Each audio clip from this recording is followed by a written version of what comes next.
Super woman 369 ചാനലിലേക്ക് എല്ലാവർക്കും സ്വാഗതം. ഞാൻ ഈ വീഡിയോയിൽ കാണിക്കുന്നത് ഒരു നോർത്ത് ഇന്ത്യൻ ഡിഷായ ഒരു സബ്ജിയാണ്. അതിന് വേണ്ടിയിട്ട് വെണ്ടയ്ക്ക കുറച്ച് ഞാൻ നീളത്തിൽ കീറി അരിഞ്ഞ് വെച്ചു. പിന്നെ ഒരു വലിയ ഉരുളക്കിഴങ്ങാണ് കട്ട് ചെയ്ത് വെച്ചിരിക്കുന്നത്. പിന്നെ ഒരു 2 സവാളയാണ് ഒന്ന് ചെറുതായിട്ട് അരിഞ്ഞ് വെച്ചിരിക്കുക. ഒരു 10 കറിവേപ്പില, പിന്നെ 2 പച്ചമുളക് ചെറുതായിട്ട് അരിഞ്ഞ് വെച്ചിട്ടുണ്ട്. ഉപ്പ്, ഇഞ്ചി വെളുത്തുള്ളി പേസ്റ്റ്. പിന്നെ ഇതിൻ്റെ കൂടെ നമുക്ക് അധികം മസാലയൊന്നും വേണ്ട. മുളക് പൊടി, മഞ്ഞൾപ്പൊടി, മല്ലിപ്പൊടി. പിന്നെ ഒരു 2 ടേബിൾ സ്പൂൺ കടലമാവ് വേണം. ഇത്രയും മതി. പിന്നെ ഒരു പാൻ അടുപ്പ് വെച്ചാൽ അതിലേക്ക് കനോല ഓയിലാണ് ഞാൻ ഒഴിച്ചു കൊടുക്കുന്നത്. ഒരുപാടൊന്നും ഒഴിക്കുന്നില്ല. ഒരു 3 ടേബിൾ സ്പൂൺ ഓയിലാണ് ഒഴിച്ചു കൊടുത്തത്. ഇതൊന്ന് ചൂടാകുമ്പോഴത്തേക്ക് നമുക്ക് അതിലേക്ക് ഉരുളക്കിഴങ്ങ് കട്ട് ചെയ്ത് വെച്ചിരിക്കുന്നത് ഇട്ട് കൊടുക്കാം. ഇതൊന്ന് നല്ലപോലെ ഒന്ന് മൂത്ത് കിട്ടണം. ഒരുപാടങ്ങ് ബ്രൗൺ നിറമാകുമല്ല, എന്നാലും ചെറിയൊരു ബ്രൗൺ നിറമാകുന്നത് വരെ നമുക്കിതൊന്ന് വറുത്തെടുക്കണം. ഇപ്പോഴിത് ഏകദേശം ഒന്ന് മൂത്ത് കഴിഞ്ഞു. നമുക്കിതിനി കോരി വെക്കാം.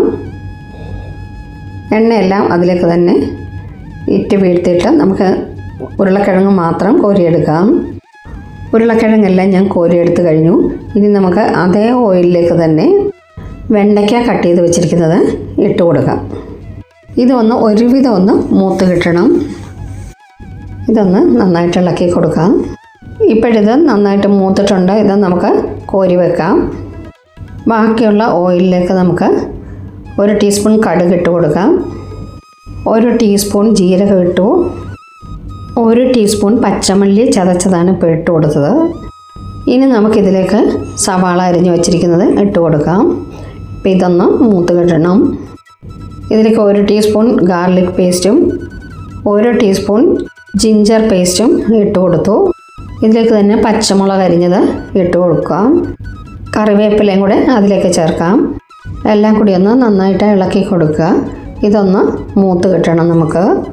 അപ്പോൾ എൻ്റെ പ്രിയപ്പെട്ട കൂട്ടുകാരെ, എൻ്റെ ഈ വീഡിയോ ഇഷ്ടമായി ലൈക്ക് ചെയ്യാനും കമൻറ്റ് ചെയ്യാനും മറക്കല്ലേ.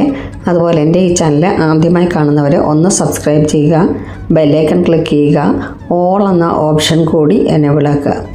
ഓക്കെ. അതുപോലെ ഈ വീഡിയോ ഇഷ്ടമായാൽ നിങ്ങളുടെ ഫ്രണ്ട്സിനും റിലേറ്റീവ്സിനും ഒക്കെ ഒന്ന് ഷെയർ ചെയ്ത് കൊടുക്കുക.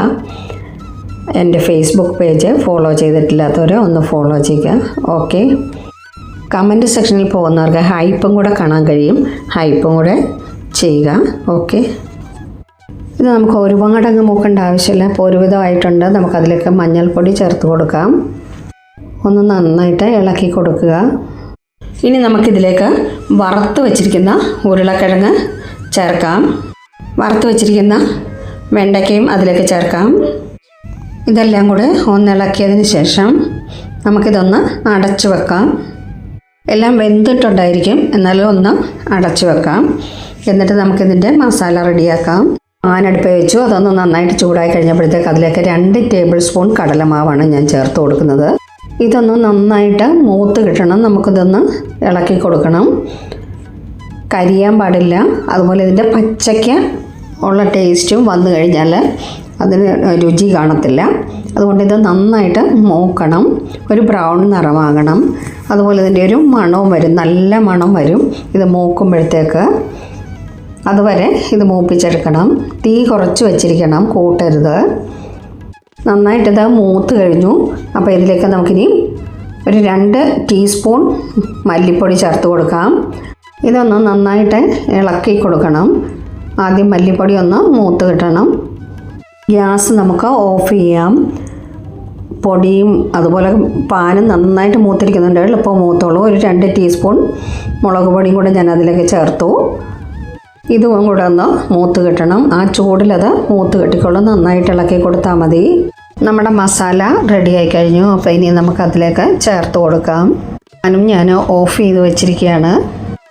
ഉപ്പ് വെജിറ്റബിളിനകത്തിൽ ചേർത്തിട്ടുണ്ട്. ഇനി ഈ റെഡിയായിരിക്കുന്ന വെജിറ്റബിളിലേക്ക് മസാലപ്പൊടി ചേർത്ത് കൊടുക്കാം. ആ മസാലപ്പൊടി മുഴുവനായിട്ട് ഞാൻ അതിലേക്ക് ചേർത്ത് കൊടുത്തു. ഇനി നന്നായിട്ട് ഇതൊന്ന് മിക്സ് ചെയ്ത് കൊടുക്കണം. ഇത് ചപ്പാത്തിയുടെ കൂടെയും പൊറോട്ടയുടെ കൂടെയും റൊട്ടിയുടെ കൂടെയൊക്കെ കഴിക്കാൻ നല്ലതാണ്. ചോറിൻ്റെ കൂടെ വേണമെങ്കിലും നമുക്കിത് കഴിക്കാം. ഇപ്പോഴിത് നന്നായിട്ട് മിക്സ് ആയിട്ടുണ്ട്. ഇതിലേക്ക് നമുക്ക് ഇനി ഒരു ഇൻഗ്രീഡിയൻറ്റും കൂടെ ചേർക്കാനുണ്ട്. 1 ടീസ്പൂൺ നാരങ്ങ നീരാണ്. എന്നിട്ടിത് നന്നായിട്ടൊന്ന് വീണ്ടും ഇളക്കി കൊടുക്കുക. നമ്മുടെ സബ്ജി റെഡിയായി കഴിഞ്ഞു. നിങ്ങളിതൊന്ന് ഉണ്ടാക്കി നോക്കിയിട്ട് കമൻറ്റ് ചെയ്യണേ എങ്ങനെ ഉണ്ടായിരുന്നു എന്ന്. ഇതിപ്പം ഡ്രൈ ആയിട്ടാണ്. ഇത് ടിഫിൻ ബോക്സിലേക്കോ അല്ലെങ്കിൽ നമുക്ക് യാത്ര പോകുമ്പോഴോ ഒക്കെ ഉപയോഗിക്കാൻ നല്ലതാണ്. നമുക്ക് വീട്ടിൽ കൂട്ടാൻ ചാറ് വേണമെന്നുണ്ടെങ്കിൽ കുറച്ച് ചൂടുവെള്ളം, നല്ല തിളച്ച വെള്ളം തന്നെ ഇതിലേക്ക് കുറച്ച് ഒഴിച്ച് ഇളക്കി കഴിഞ്ഞാൽ റെഡിയായി കിട്ടും. ഇതിനി നമുക്കൊരു സെർവിങ് ഡിഷിലേക്ക് മാറ്റാം. Okay, thank you so much.